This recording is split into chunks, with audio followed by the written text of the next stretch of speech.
Hey everyone, welcome to our channel After School. This is Gayatri Patel, your physics ma'am. So guys, ఈ రోజు ఈ వీడియోలో మనం class 10th TS and AP board లో ఉన్న chapter 10th అదే electromagnetism కి సంబంధించిన బేసిక్ పాయింట్స్ ఈ రోజు మనం డిస్కస్ చేయబోతున్నాం. ఓకే, సో ఈ రివిజన్ టైంలో 2024 లో ఎవరైతే మార్చ్ ఈ ఎగ్జామ్స్ కి ప్రిపేర్ అవుతున్నారో ఇప్పుడు రివిజన్ టైం నడుస్తుంది అందరికి, రైట్? అందరూ మాక్ టెస్ట్లు ఇస్తున్నారు అండ్ ప్రిఫైనల్ కి ప్రిపేర్ అవుతున్నారు. బట్ ఈ టైంలో మనకి చాప్టర్ మొత్తాన్ని ఒకేసారి రివైజ్ చేసే టైం చాలా మందికి ఉండకపోవచ్చు, బికాస్ మనం అన్ని సబ్జెక్ట్స్ ని ఆల్రెడీ రివైజ్ చేసాం కాబట్టి మాక్ టెస్ట్ల మీద ఫోకస్ చేయాల్సి ఉంటుంది. కాబట్టి ఒక చాప్టర్ ని పర్టికులర్ గా ఒక చాప్టర్ మొత్తాన్ని కూర్చొని చదివే టైం ఎక్కువ శాతం దొరకదు. కాబట్టి ఒక చాప్టర్ కి సంబంధించిన మీ ఫ్రీ టైమ్ లో గానీ, లేకపోతే మీరు ట్రావెల్ చేస్తున్నప్పుడు, వీలైనప్పుడు, లేకపోతే ఏ పాయింట్ డౌట్ ఉందో ఆ పాయింట్ క్లియర్ చేసుకోవడానికి ఇట్లాంటి చిన్న చిన్న వీడియోస్ లో మన ఎలక్ట్రోమాగ్నెటిజం కి సంబంధించిన ఈ టాపిక్స్ అన్నిటిని కొంచెం డీటెయిల్ గా ఎక్స్ప్లెయిన్ చేయడం జరుగుతుంది, రైట్? సో ఇట్లా చేయడం వల్ల ఏంటంటే మనకి చాప్టర్ లో ఏవైతే టాపిక్స్ కవర్ చేయాలనుకున్నామో వాటన్నిటికీ పెద్ద టైం ఏం తీసుకోవాల్సిన పని లేదు. మనకి తెలియకుండానే మన చాప్టర్ మొత్తాన్ని రివైజ్ చేసిన వాళ్ళం అవుతాం, రైట్? అండ్ ఈ వీడియో విషయానికి వస్తే పర్టికులర్ గా మనం ఈ వీడియోలో స్టార్టింగ్ లో మీరు టెక్స్ట్ బుక్ ఓపెన్ చేయగానే స్టార్టింగ్ లో మీకు ఆయిస్టెడ్ ఎక్స్పెరిమెంట్ కనిపిస్తుంది, రైట్? బట్ ఈ వీడియో కంప్లీట్ గా అసలు మనకి మ్యాగ్నెట్స్ గురించి డిస్కస్ చేయకుండా ఆయిస్టెడ్ ఎక్స్పెరిమెంట్ గురించి చెప్తే చాలా మందికి అర్థం కాకపోవచ్చు. కాబట్టి మనం ఈ వీడియోలో ఫస్ట్ హిస్టరీ ఆఫ్ మ్యాగ్నెట్స్ అనేది తెలుసుకుంటున్నాం. ఓకే, సో అవి ఎక్కడి నుంచి స్టార్ట్ అయ్యాయి, అవి వాటి ప్రాపర్టీస్ ఏంటి అనేది తెలుసుకొని దాని తర్వాత ఫీల్డ్ అంటే ఏంటి, ఫీల్డ్ లైన్స్ గురించి, దెన్ ఫ్లక్స్ డెన్సిటీ గురించి నేర్చుకోబోతున్నాం. అండ్ ఈ మ్యాగ్నెటిక్ కాంపస్ గురించి మనకి సపరేట్ టాపిక్ లేదు, బట్ స్టిల్ ఇది మనకి చాలా ఇంపార్టెంట్. బికాస్ మన ప్రతి యాక్టివిటీలో మనం కాంపస్ ని యూస్ చేస్తున్నాం, అది డిఫ్లెక్షన్స్ వస్తాయని మాట్లాడుకుంటాం. అసలు ఇది ఎందుకు డిఫ్లెక్ట్ అవుతుంది అనేది ఈ వీడియోలో తెలుసుకుందాం. But it so without wasting time let's get started. First magnets వీటి హిస్టరీ ఏంటంటే ఒక టైంలో లాంగ్ ఇయర్స్ బీసీలో చాలా ఇయర్స్ కిందట మ్యాగ్నీషియా అనే ప్లేస్ లో ఒక షీపర్డ్ తన గొర్రెలన్నింటినీ తీసుకొని ఫారెస్ట్ ఏరియాకి వెళ్ళినప్పుడు అక్కడ అతని కాళ్ళకి అనుకోకుండా ఒక రాయి తగిలింది, ఆ స్టోన్ తగిలింది. అప్పట్లో వాళ్ళ కాళ్ళకి ఏంటంటే స్లిప్పర్స్ కి చిన్న చిన్న ఐరన్ నెయిల్స్ ఉండేవి. ఓకే, సో ఈ ఐరన్ నెయిల్స్ ని ఆ స్టోన్ అనేది అట్రాక్ట్ చేసింది. అప్పుడు ఏంటి, ఇది నార్మల్ స్టోన్స్ కన్నా ఇది సపరేట్ గా స్పెషల్ గా ఉంది అని ఆ స్టోన్ ని అనలైజ్ చేసినప్పుడు వాళ్ళకి అర్థమైన విషయం ఏంటంటే ఇది ఒక న్యాచురల్లీ అకర్డ్ స్టోన్ అండ్ దీనికి వేరే మెటీరియల్స్ ని అట్రాక్ట్ చేసే అండ్ రిపల్ చేసే ఒక ప్రాపర్టీ ఉంది అని అర్థమైంది. అప్పటి నుంచి మ్యాగ్నెట్ పైన వీళ్ళు ఆ ఫస్ట్ స్టోన్ ఏమంటున్నాం మనం, మ్యాగ్నెటైట్ అని అంటాం, రైట్? సో అప్పటి నుంచి ఈ స్టోన్ పైన రకరకాల ప్రయోగాలు చేసి వాళ్ళు కనుక్కున్నది ఏంటంటే, సో ఇది న్యాచురల్లీ అక్కర్డ్ మాత్రమే కాదు, సో ఇది మనం మ్యాగ్నెట్ కూడా చేయొచ్చు. ఓకే, ఆర్టిఫిషియల్ మ్యాగ్నెట్స్ ని కూడా చేయొచ్చు. అండ్ ఆర్టిఫిషియల్ మ్యాగ్నెట్స్ చేయడానికి మనకి కొన్ని పద్ధతులు ఉన్నాయి, బై రబ్బింగ్ అండ్ ఇట్లాంటి పద్ధతులు ఉన్నాయి. బట్ మనకి ఈ చాప్టర్ లో అలాంటివి ఏం లేదు. సో మనం తెలుసుకోవాల్సింది ఏంటంటే న్యాచురల్లీ అకర్డ్ మ్యాగ్నెట్స్ ఉంటాయి అండ్ ఆర్టిఫిషియల్లీ అకర్డ్ మ్యాగ్నెట్స్ కూడా, ఆర్టిఫిషియల్ మ్యాగ్నెట్స్ కూడా ఉంటాయి. సో ఈ న్యాచురల్ అకర్డ్ వాటిని మనం ఏం చేయలేం కాబట్టి మనకి నచ్చిన సైజులో అండ్ షేప్ లో మనం మ్యాగ్నెట్స్ తయారు చేసుకోవచ్చు. అట్లాంటి వాటిలలో మెయిన్ గా మనం డిస్కస్ చేసేది ఈ చాప్టర్ వరకు ఇక్కడ కనిపిస్తుంది కదా మీకు, ఈ బార్ మ్యాగ్నెట్. ఓకే, దీన్ని బార్ మ్యాగ్నెట్ అంటాం, ఇది హార్స్ షూ మ్యాగ్నెట్ అంటాం, ఇది రింగ్ మ్యాగ్నెట్ అండ్ ఇట్లాంటి డిఫరెంట్ టైప్స్ ఆఫ్ మ్యాగ్నెట్స్ ఉంటాయి. Got it? అండ్ ఈ ప్రతి మ్యాగ్నెట్ కి కూడా రెండు పోల్స్ ఉంటాయి. అవేంటి, ఒకటి నార్త్ పోల్ అండ్ ఇంకొకటి సౌత్ పోల్. కాబట్టి మనం మ్యాగ్నెట్ ఏమని పిలుస్తాం, డైపోల్ అని అంటాం. ఓకే, మ్యాగ్నెట్ కి ఎన్ని పోల్స్ ఉంటాయి, డైపోల్స్ అంటే రెండు పోల్స్ ఉంటాయి. ఓకే, సో ఇప్పుడు ఇప్పుడు మ్యామ్ ఇక్కడ ఇది ఒక బార్ మ్యాగ్నెట్ ఉంది కదా, నేను ఇప్పుడు ఇక్కడ మధ్యలోకి కట్ చేస్తే నాకు north pole separate and south pole separate గా వస్తుందా అని అంటే లేదు. మ్యాగ్నెట్ ని ఎన్ని చిన్న ముక్కలుగా చేసినా కూడా మనకి ప్రతి దాంట్లో కూడా ఇక్కడ హాఫ్ చేస్తే ఇది నార్త్ పోల్ అవుతుంది అండ్ ఇది సౌత్ పోల్ అవుతుంది. మళ్ళీ దీన్ని హాఫ్ చేస్తే దాంట్లో కూడా మళ్ళీ రెండు పోల్స్ ఉంటాయి. సో ఈ యూనివర్స్ లో అసలు మోనోపోల్ మ్యాగ్నెట్ అనేది ఎగ్జిస్ట్ అవ్వదు, అన్ని కూడా డైపోల్ మ్యాగ్నెట్స్ ఏ ఉంటాయి. Got it? అండ్ ఈ పోల్స్ అంటే గుర్తొచ్చింది, ఇక్కడ పోల్స్ విషయానికి వస్తే ఒక రెండు ప్రాపర్టీస్ ఉన్నాయి. ఏంటి, ఫర్ ఎగ్జాంపుల్ ఇది ఒక bar magnet, okay, south pole. And ఈ సౌత్ పోల్ దగ్గరికి నేను ఇంకొక బార్ మ్యాగ్నెట్ నార్త్ పోల్ ని తీసుకొచ్చాను. అప్పుడు ఏమవుతుంది, ఈ రెండు కూడా అట్రాక్ట్ అవుతాయి. Got it? అదే ఈ సౌత్ పోల్ దగ్గరికి నేను వేరే బార్ మ్యాగ్నెట్ సౌత్ పోల్ తీసుకొచ్చినప్పుడు ఈ రెండు కూడా రిపల్ అవుతాయి. Got it? సో దీన్ని బట్టి మనకు అర్థమైన విషయం ఏంటంటే like poles always attracts. Okay, but ఈ unlike poles unlike poles always attracts, కానీ లైక్ పోల్స్ ఏమవుతాయి, ఎప్పుడు కూడా రిపల్ అవుతాయి. Got it. ఇది ఒక important property. Got it. And ఈ మ్యాగ్నెట్ ని ఒకవేళ ఈ మ్యాగ్నెట్ ని తీసుకొని నేను ఇక్కడ దీనికి ఒక థ్రెడ్ కట్టి దీన్ని ఫ్రీగా సస్పెండ్ చేశాను, అంటే వేలాడదీశాను. ఓకే, అప్పుడు ఏమవుతుంది, ఈ నార్త్ పోల్ ఉంది కదా, north pole geographical north pole ని and south pole geographical south pole ని ఇండికేట్ చేస్తుంది, ఆ డైరెక్షన్ లో అలైన్ అవుతుంది. అంటే దాని అర్థం ఏంటంటే ఇది కంప్లీట్ గా ఎర్త్, రైట్. ఈ ఎర్త్ కి ఇది నార్త్ పోల్ అండ్ ఇది సౌత్ పోల్ అనుకుంటే మనం ఈ ఎర్త్ పైన ఒక మ్యాగ్నెట్ ని ఫ్రీగా సస్పెండ్ చేసినప్పుడు ఈ మ్యాగ్నెట్ నార్త్ పోల్ అనేది జియోగ్రఫికల్ నార్త్ పోల్ ని అలైన్ చేస్తుంది అండ్ ఈ మ్యాగ్నెట్ సౌత్ పోల్ అనేది జియోగ్రఫికల్ సౌత్ పోల్ ని అలైన్ చేస్తుంది. అండ్ ఈ బేసిక్ ప్రాపర్టీని మనం బేస్ చేసుకొని మ్యాగ్నెటిక్ కాంపస్ అనే ఒక డివైస్ ని కనుక్కున్నాం అండ్ దాని గురించి కూడా మనం డీటెయిల్ గా డిస్కస్ చేద్దాం. Got it. సో ఇక్కడ మనం అర్థం చేసుకోవాల్సింది ఏంటి, మ్యాగ్నెట్ అనేది ఒక మెటీరియల్, దానికి అట్రాక్ట్ అండ్ రిపల్ చేసే ఒక గుణం ఉంటుంది అండ్ ఇది డిఫరెంట్ సైజెస్ లో అండ్ షేప్స్ లో దొరుకుతుంది మనకి మార్కెట్ లో. కానీ ఇవన్నీ artificial magnets. Okay, natural magnets ని మనం ఇవేమీ చేయలేము, అట్లాగే వాడుకోవాలి. అండ్ ఈ మ్యాగ్నెట్స్ కి 2 పోల్స్ ఉంటాయి కాబట్టి మనం డైపోల్ అంటే మోనోపోల్ మ్యాగ్నెట్స్ అనేవి అసలు ఎగ్జిస్ట్ అవ్వవు. సో ఈ మ్యాగ్నెట్ ని మనం ఫ్రీగా సస్పెండ్ చేసినప్పుడు నార్త్ పోల్ జియోగ్రఫికల్ నార్త్ ని అంటే ఎర్త్ నార్త్ సైడ్ ని, సౌత్ పోల్ జియోగ్రఫికల్ సౌత్ ని అంటే ఎర్త్ సౌత్ పోల్ ని ఇండికేట్ చేస్తుంది. Got it. And magnetic campus, ఈ మ్యాగ్నెటిక్ కాంపస్ గురించి మాట్లాడాలంటే ఇది కూడా మ్యాగ్నెటిక్ కాంపస్ అంటున్నాం. అంటే కాంపస్ అంటే ఇది ఒక నీడిల్. ఓకే, ఏ నీడిల్, మ్యాగ్నెటిక్ నీడిల్ ని ఫ్రీగా సస్పెండ్ చేసినప్పుడు అదేమవుతుంది, ఇందాక నేర్చుకున్నాం మ్యాగ్నెట్ ని ఫ్రీగా సస్పెండ్ చేస్తే నార్త్ పోల్ జియోగ్రఫికల్ నార్త్ ని, ఎర్త్ సౌత్ పోల్ ని డైరెక్ట్ చేస్తుంది, రైట్. సో ఆ పాయింట్ ని బేస్ చేసుకొని మనం ఈ కాంపస్ ని తయారు చేసాం. ఇక్కడ ఏంటి, ఇక్కడ మీకు కనిపిస్తున్న ఈ నీడిల్ ఇది magnetic needle, very thin magnetic needle ఇది. ఓకే, ఈ నీడిల్ ని ఇక్కడ మనం ఈ పాయింట్ దగ్గర మనం సస్పెండ్ చేసాం. Got it. సో దాని వల్ల ఏమైంది, నార్త్ పోల్ జియోగ్రఫికల్ నార్త్ ని and south pole earth south pole ని చూపిస్తుంది. దీని వల్ల ఏంటంటే మనకి డైరెక్షన్స్ ని ఫైండ్ అవుట్ చేయడానికి ఈజీగా ఉంటుంది. ఓకే, ఇప్పుడు మనకి డైరెక్షన్స్ అవసరం ఏముంది మ్యామ్, మనం రోడ్ మీద నడిచేటప్పుడు కాంపస్ అవసరం లేదు కదా అని అనిపిస్తుంది, కరెక్టే. కానీ మీరు ఎప్పుడైనా సముద్రం మధ్యలో ఉన్నప్పుడు లేదంటే ఒక ఫారెస్ట్ లో దారి తప్పిపోయినప్పుడు మీకు ఎటు వెళ్ళాలో తెలియదు, రైట్. కానీ మీకు ఏ సైడ్ ఏంటి అనేది తెలియదు, కానీ మీకు ఎటు వెళ్ళాలని తెలుసు. నేను నార్త్ వైపుకి వెళ్తే నాకు నేను అనుకున్న డెస్టినేషన్ వస్తుంది అని తెలిసినప్పుడు, కానీ మీకు నార్త్ ఏది సౌత్ ఏది అని ఫైండ్ అవుట్ చేయడానికి ఈ కాంపస్ అనేది యూజ్ అవుతుంది. ఓకే, సో ఈ మ్యాగ్నెటిక్ కాంపస్ ఏంటి, it is a device which is use to find the direction of the magnetic field. Got it. And ఈ మ్యాగ్నెటిక్ ఇదేముంటుంది, దీంట్లో ఒక చిన్న మ్యాగ్నెటిక్ నీడిల్ ఉంటుంది అండ్ దాన్ని ఫ్రీగా సస్పెండ్ చేసినప్పుడు నార్త్ పోల్ సౌత్ పోల్ అనేవి ఎర్త్ నార్త్ అండ్ సౌత్ కి సేమ్ డైరెక్షన్ లో అలైన్ అవుతాయి. Got it. అండ్ ఈ నార్త్ పోల్ ఎప్పుడైనా ఒక మ్యాగ్నెటిక్ ఫీల్డ్ లో మనం ఉంచినప్పుడు ఇది డిఫ్లెక్ట్ అవుతుంది. ఎందుకు డిఫ్లెక్ట్ అవుతుంది, ఫర్ ఎగ్జాంపుల్ ఇక్కడ ఇది ఒక బార్ మ్యాగ్నెట్, రైట్. ఇది నార్త్ పోల్ అండ్ ఇది సౌత్ పోల్. ఇక్కడ దీని నుంచి ఇక్కడ ఎట్లాగో దీనికి మ్యాగ్నెటిక్ ఫీల్డ్ లైన్స్ ఉంటాయి కదా, ఈ మ్యాగ్నెట్ దగ్గరికి నేను ఇక్కడ ఈ కాంపస్ ని తీసుకొచ్చాను. అప్పుడు ఏమవుతుంది, ఈ మ్యాగ్నెటిక్ ఫీల్డ్ లో ఇంకొక మ్యాగ్నెట్ ని ప్లేస్ చేసినప్పుడు ఈ రెండింటి మధ్యలో ఫోర్స్ ఆఫ్ అట్రాక్షన్ లేదంటే ఫోర్స్ ఆఫ్ రిపల్షన్ జరుగుతుంది కదా. అందువల్ల ఈ నీడిల్ డిఫ్లెక్షన్స్ చూపిస్తూ ఉంటుంది. సో ఎప్పుడైనా దీన్ని యూనిఫామ్ మ్యాగ్నెటిక్ ఫీల్డ్ లో కానీ ఏదైనా మ్యాగ్నెటిక్ ఫీల్డ్ లో తీసుకెళ్ళినప్పుడు డిఫ్లెక్షన్స్ చూపిస్తుంది. సో ఎప్పుడైతే మ్యాగ్నెట్ డిఫ్లెక్షన్స్ చూపించింది అని అంటే మనం ఏమర్థం చేసుకోవాలి, అక్కడ మ్యాగ్నెటిక్ ఫీల్డ్ అనేది ఎగ్జిస్ట్ అయ్యి ఉంది అని అర్థం, రైట్. మ్యాగ్నెటిక్ ఫీల్డ్ లో మాత్రమే అది డిఫ్లెక్షన్స్ చూపిస్తుంది. అండ్ ఈ పాయింట్ అనేది చాలా ఇంపార్టెంట్. ఆయిస్టెడ్ ఫీల్డ్ లో ఎందుకు మ్యాగ్నెట్ డిఫ్లెక్ట్ అవుతుంది అనేది మనకి అర్థమవుతుంది. Got it. And then magnetic field and field lines అంటే ఏంటంటే, ఒక మ్యాగ్నెట్ చుట్టూ ఏదైనా మ్యాగ్నెట్ చుట్టూ మనం ఒక ఆబ్జెక్ట్ ని పెడితే ఏ స్పేస్ లో అయితే అది ఆబ్జెక్ట్ ని అట్రాక్ట్ చేస్తుందో లేదంటే రిపల్ చేస్తుందో దాన్ని మనం మ్యాగ్నెటిక్ ఫీల్డ్ అని అంటాం. దీనికి మనకి టెక్స్ట్ బుక్ లో ఒక యాక్టివిటీ కూడా ఉంది. అక్కడ యాక్టివిటీలో మనం ఏం చేస్తామంటే ఒక పేపర్ తీసుకుంటున్నాం, ఒక టేబుల్ మీద ఒక పేపర్ పెడుతున్నాం అండ్ దానిపైన ఒక చిన్న మ్యాగ్నెట్ ప్లేస్ చేస్తాం అండ్ ఒక ఎండ్ నుంచి ఏదైనా ఒక కార్నర్ నుంచి మనం మ్యాగ్నెటిక్ కాంపస్ ని మెల్లిమెల్లిగా దీని దగ్గరికి తీసుకొస్తూ ఉంటాం. ఏ పర్టికులర్ రీజియన్ దగ్గర అయితే ఈ మ్యాగ్నెటిక్ నీడిల్ డిఫ్లెక్ట్ అవుతుందో ఆ రీజియన్ ని మనం ఏమంటున్నాం, మ్యాగ్నెటిక్ ఫీల్డ్ అంటున్నాం.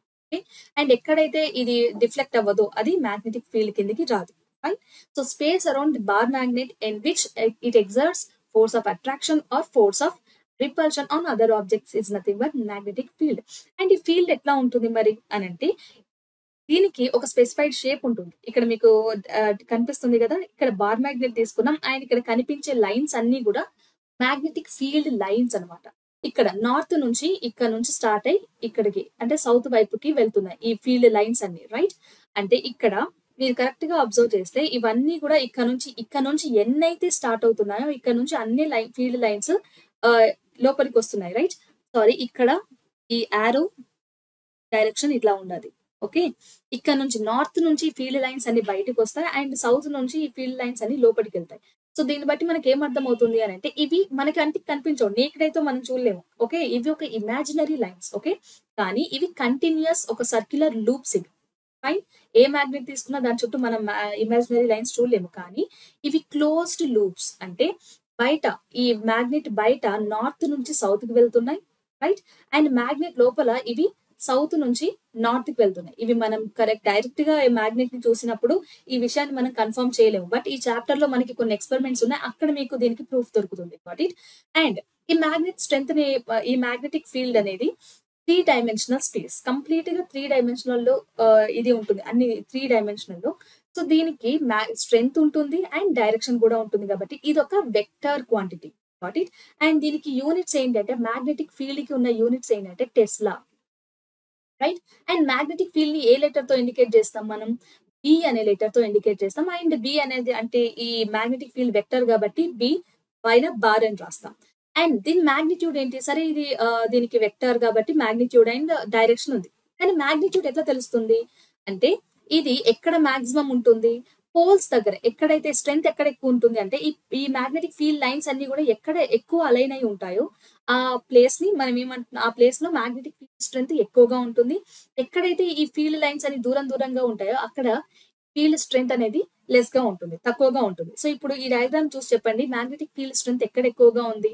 పోల్స్ దగ్గర ఎక్కువగా ఉంటుంది అండ్ మిడిల్ లో తక్కువగా ఉంటుంది. Got it. అండ్ ఇక్కడ ఇంకొక విషయం ఏంటంటే ఏ 2 ఫీల్డ్ లైన్స్ కూడా ఇంటర్సెక్ట్ అవ్వవు. No two field lines intersect. ఎందుకు ఇంటర్సెక్ట్ అవ్వవు అని అంటే ఇక్కడ మనకి టెక్స్ట్ బుక్ లో ఒక యాక్టివిటీ ఉంది. Okay, magnetic field lines direction ని తెలుసుకోవడానికి. సో యాక్టివిటీ ఏంటంటే ఫస్ట్ మనం ఇక్కడ ఒక వైట్ పేపర్ తీసుకున్నాం, దానిపైన మ్యాగ్నెట్ ప్లేస్ చేసిన తర్వాత నార్త్ దగ్గర ఒక కాంపస్ ని ప్లేస్ చేసాం. Got it. అండ్ అక్కడ కాంపస్ ఏం చేస్తుంది? ఒకవైపు నార్త్, ఇంకొక వైపు సౌత్ డైరెక్షన్ ని చూపిస్తుంది రైట్. అండ్ ఇక్కడ నార్త్ డైరెక్షన్ ని చూపెట్టింది రైట్. ఈ పాయింట్ దగ్గర మళ్ళీ మనం ఇంకొక కాంపస్ ని ప్లేస్ చేస్తున్నాం. అండ్ ఇక్కడ ఏం చూపిస్తుంది? మళ్ళీ నార్త్ పోల్ ఎక్కడైతే ఉంటుందో, నార్త్ ఏ డైరెక్షన్ లో చూపిస్తుందో అక్కడ ఇంకో పాయింట్ తీసుకుంటాం. అండ్ ఇక్కడ ఇంకొక పాయింట్. ఓకే, ఇట్లా మ్యాగ్నెటిక్ ఫీల్డ్ లైన్స్ అన్నిటిని కూడా ఈ కాంపస్ ని యూజ్ చేసి మనం ఇట్లా డాట్స్ పెట్టుకుంటూ వెళ్తున్నాం. ఓకే, అండ్ ఈ డాట్స్ అన్ని కూడా మనకి ఒక పర్టికులర్ ప్యాటర్న్ ఇస్తున్నాయి. ఫైన్. సో వీటన్నిటిని కలిపినప్పుడు మనకి ఇట్లాంటి ఒక ఫీల్డ్ అనేది ఫామ్ అవుతుంది. ఇక్కడ ఎందుకు 2 లైన్స్ అనేవి ఇంటర్సెక్ట్ అవ్వవు అని అంటే, ఫర్ ఎగ్జాంపుల్ ఇంటర్సెక్ట్ అంటే ఏంటి? సరే, ఒక లైన్ ఇట్లా వెళ్తుందా అండ్ ఇంకొక లైన్ ఇట్లా వెళ్తుందా అని అనుకుందాం. ఈ పాయింట్ దగ్గర మ్యాగ్నెటిక్ ఫీల్డ్ లైన్సే కదా ఇవి. సో నేను ఈ పాయింట్ దగ్గర కాంపస్ ని ప్లేస్ చేసినప్పుడు అది 2 డైరెక్షన్స్ ని ఇండికేట్ చేయాలి. ఇది పాసిబులా? కాదు రైట్. కాబట్టి ఏ మ్యాగ్నెటిక్ ఫీల్డ్ లైన్, రెండు మ్యాగ్నెటిక్ ఫీల్డ్ లైన్స్ కూడా అవి ఇంటర్సెక్ట్ అవ్వవు. ఓకే, అండ్ మరి డైరెక్షన్ ఏంటి అని అంటే ఇది అవుట్ సైడ్. మనం ఓన్లీ బార్ మ్యాగ్నెట్ మాత్రమే పైనుంచి మాత్రమే చూడగలం కదా, ఇన్సైడ్ బార్ మ్యాగ్నెట్ ఏమవుతుందో తెలియదు కదా. సో ప్రస్తుతానికి ఇవి క్లోజ్డ్ లూప్స్ అనేవి మనం ఇక్కడ ప్రూవ్ చేయలేము. అండ్ ఇంకొక పాయింట్ ఏంటి, ఇక్కడ నార్త్ నుంచి సౌత్ కి ఈ ఫీల్డ్ లైన్స్ అన్ని కూడా వెళ్తున్నాయి. ఓకే, ఇదంతా అవుట్ సైడ్. మరి ఇన్సైడ్ ఏమవుతుంది అని అంటే సౌత్ నుంచి నార్త్ కి వెళ్తాయి యాక్చువల్ గా, కానీ వాటి ప్రూఫ్ ఇక్కడ లేదు. ఇంకొక టెక్స్ట్ బుక్ లో మనకి చాప్టర్ లో ఒక యాక్టివిటీ ఉంది సోలనాయిడ్ అని, అక్కడ తెలుస్తుంది. Got it. సో ఇది మ్యాగ్నెటిక్ ఫీల్డ్ లైన్స్. నా ఫ్లక్స్ అంటే ఏంటి? ఇప్పుడు మ్యాగ్నెటిక్ ఫీల్డ్ లైన్ అనేది ఎప్పుడు ఒకటే రకంగా ఉందా? ఇక్కడ ఈ ఫీల్డ్ తీసుకుంటే ఫర్ ఎగ్జాంపుల్ ఇప్పుడు ఇక్కడ ఇదేంటి, ఇదొక బార్ మ్యాగ్నెట్. ఓకే, సో దీని చుట్టూ ఫీల్డ్ లైన్స్ అన్ని ఎలా ఉన్నాయి? ఇలా ఉన్నాయి. Got it. ఇక్కడ ఈ ఫీల్డ్ లైన్స్ దగ్గర ఇక్కడ తీసుకుంటే ఈ ఫీల్డ్ లైన్స్ అన్ని కూడా దూరంగా ఉన్నాయి. ఇక్కడ ఈ ఫీల్డ్ లైన్స్ అన్ని కూడా దగ్గరగా ఉన్నాయి రైట్.